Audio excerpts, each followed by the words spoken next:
বিসমিল্লাহির রহমানির রহিম। Zia আন্তঃথানা football tournament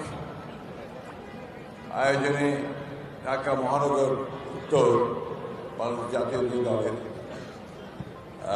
সম্মানিত সভাপতি,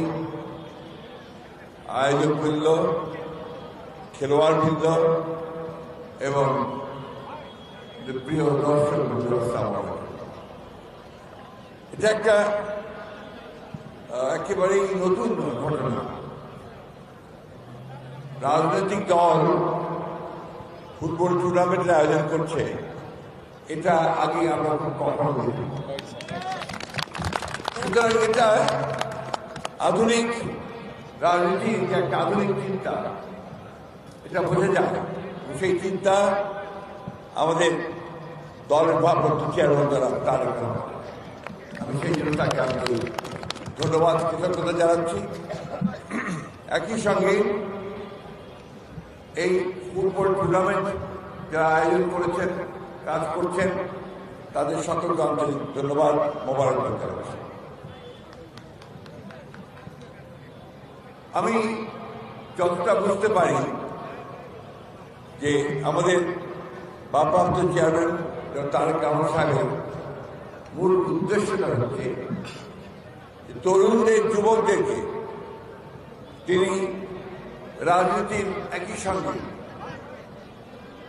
যে ক্রীড়াঙ্গনে তাদের যে পরিচালনা থাকা উচিত এবং এর সার্বিক যে সংগঠন, আয়োজন এবং খেলাধুলার যে বিষয়টা, সেটাতে জড়িত হওয়া উচিত, এটাই ছিল তার মূল লক্ষ্য।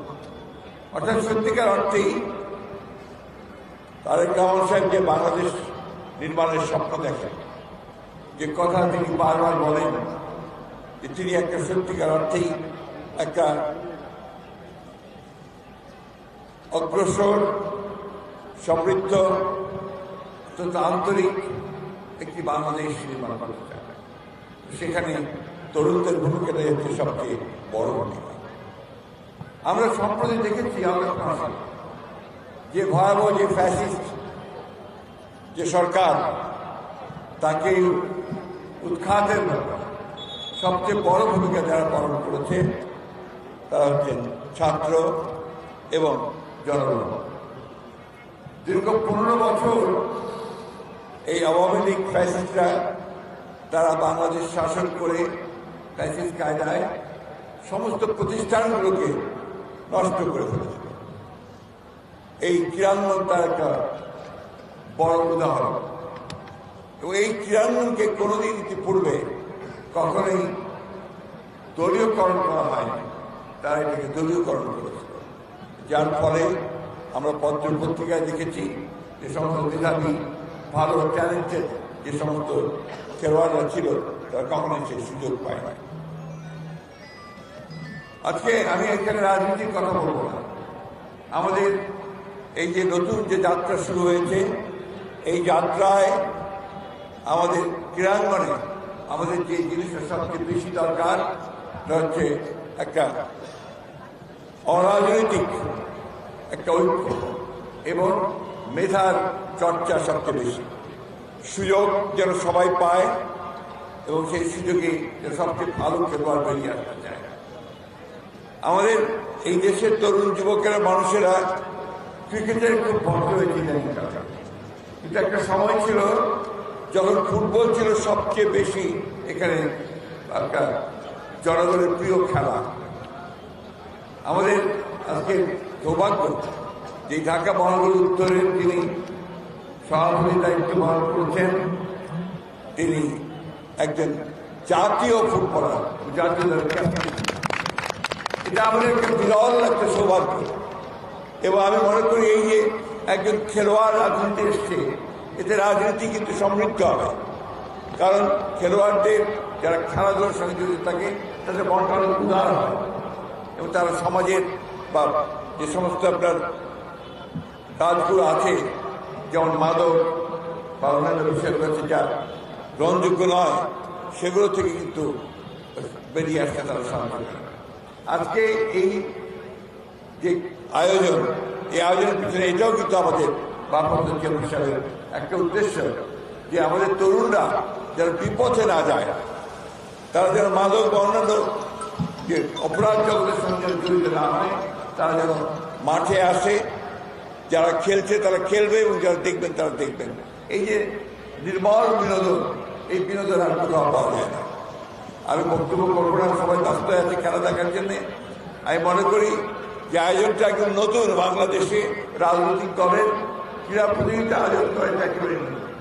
এটা আমি স্বাগত জানাই, ধন্যবাদ জানাই, কৃতজ্ঞতা জানাই। একই সঙ্গে এই টুর্নামেন্টের সাফল্য কামনা করি। আর একটা জিনিস বলে শেষ করতে চাই, যে দেশটা আমাদের, এই মানুষ আমাদের যিনি দলের প্রতিষ্ঠাতা, যার নামে আজকে টুর্নামেন্ট চলছে, শহীদ মুজিবুর রহমান, তিনি কিন্তু একেবারেই এই দেশের সাধারণ মানুষের একজন নেতা ছিলেন এবং তিনি সমস্ত পরিবর্তন করে নিয়ে এসেছিলেন একদলীয় শাসন ব্যবস্থা থেকে বের করে। তার সময় কাজের যথেষ্ট উন্নতি শুরু হয়েছে। আপনি জানেন যে আমাদের ভারপ্রাপ্ত চেয়ারম্যান তারেক রহমান সাহেবের ছোট ভাই, আপনারা জানেন, আরাফাত রহমান কোকো, তিনি ক্রিকেটে একটা বিশাল ভূমিকা রেখেছিলেন এবং ক্রিকেটের বর্তমান যে মানুষের যে উৎকর্ষতা সাধন হয়েছে, তার ভিত্তি, তার যে স্ট্রাকচার, অবকাঠামোর ভিত্তি কিন্তু আরাফাত রহমান কোকো সাহেবের হাত দিয়েই হয়েছিল, অস্বীকার করার কোনো উপায় নেই। সুতরাং আমাদের সঙ্গে, আমাদের দলের সঙ্গে, আমাদের রাজনীতির সঙ্গে যে নির্মল বিনোদন, ক্রীড়া, সাংস্কৃতিক জগৎ, ক্রীড়াঙ্গন, এটার কিন্তু একটা ওতপ্রোত সম্পর্ক আছে। কালচারাল যে ডেভেলপমেন্ট, সেটা আমাদেরকে করতে হবে। তাই আমি আজকে এখানে আমাদের এই আয়োজনকে স্বাগত জানাচ্ছি, উদ্যোগ জানাচ্ছি এবং আজকে যে বোধহয় উদ্বোধন হচ্ছে এই টুর্নামেন্ট যেন আপনার সফল হয়, আমরা সবাই যেন সহযোগিতা করতে পারি, সেই ব্যাপারে আমি সবাইকে আহ্বান জানাবো। আসুন আমরা আমাদের ভারপ্রাপ্ত চেয়ারম্যান তারেক রহমান সাহেবের যে স্বপ্ন, সেই স্বপ্নকে বাস্তবায়িত করার জন্য, আমরা একটা নতুন বাংলাদেশ নির্মাণের জন্য আমরা সবাই একসাথে একযোগে কাজ করব। ধন্যবাদ।